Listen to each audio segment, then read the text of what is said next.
Дуанын кабыл болуу себептеринен дагы бул Аллах Тааланын өзүнүн сыпаттары менен, өзгөчө улухият сыпаты менен кайрылуу. Жана ошондой эле адам баласы өзүнү Аллахтын алдында күнөөкөр экенин сезип, күнөөсүн мойнуна алган абалда Аллах Таалага жалбара турган болсо, ошондой дуалар кабыл болот. Жана ошондой эле эмне Куранда жана хадисте келген дуаларды кылуу. Ошол дуалардан Пайгамбар саллаллаху алейхи вассалам Юнус алейхиссаламдын дуасын эскерген. Бул Сунан Тирмизиде келет. Кайсы бир мусулман ошол Юнус алейхиссаламдын дуасыны айтып дуа кыла турган болсо, ага кайсы бир муктаждыгында кылбасын, Аллах Таала сөзсүз түрдө кабыл кылат дейт. Юнус алейхиссалам деңизде аны кит жутуп алган. Ошол киттин ичинде турганда, киттин ичинде аны эч ким куткара албайт эди. Ал ушундай караңгылыкта болчу. Аллах Таала айтат: "Фанада фи зулумат". Ал ушундай караңгылыктарда Аллахка кайрылып жалбарды.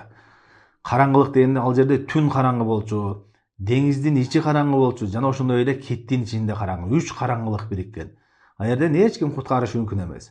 Ошондо ал жалбарды Аллах Таалага. Фанада фи зулумат алла илаха илля анта субханака инни кунту миназ залимин. Аллахым, өзүңдөн башка сыйынууга татыктуу зат жок. Өзүң гана сыйынууга татыктуусуң деген Аллахтын улухият сыпаты менен кайрылды.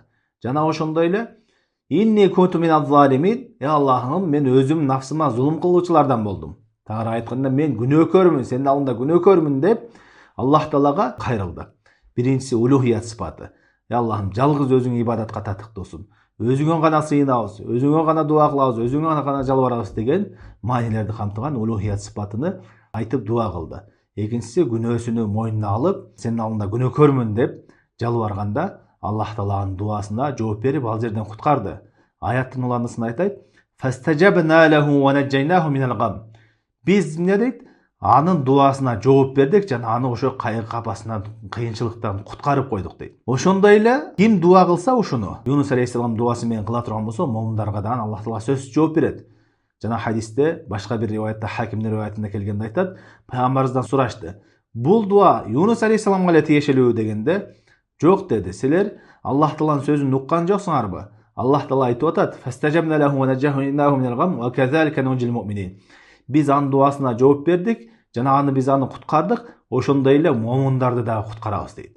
Кимдин башына кыйынчылык түшкөн болсо, дуасынын кабыл болуусун кааласа, эң биринчиден ушул Куранда, сүннөттө келген дуаларды үйрөнүп дуа кылса, экинчиден Аллах Таалага жалбарганда ар бир декен ортомчу кылбастан жалгыз Аллахтын өзүнүн сыпаттарын, өзгөчө улухият сыпатыны ортомчу кылып дуа кыла турган болсо, Аллахым, өзүңө гана сыйынабыз, өзүң гана сыйынууга татыктуусуң, өзүңө гана жалбарабыз, өзүңө гана дуа кылып сурайбыз деп улухият сыпатыны ортомчу кылса. Экинчиден адам баласы өзүнүн күнөөсүнүн мойнуна алган абалда кыла турган болсо, Аллах Таала сөзсүз түрдө анын дуасын кабыл кылат. Ошон үчүн аяттын уландысында айтты: "Ва казалика нунжил муъминин". Биз Юнуска жооп бердик, ошондой эле момундарга дагы жооп беребиз деди.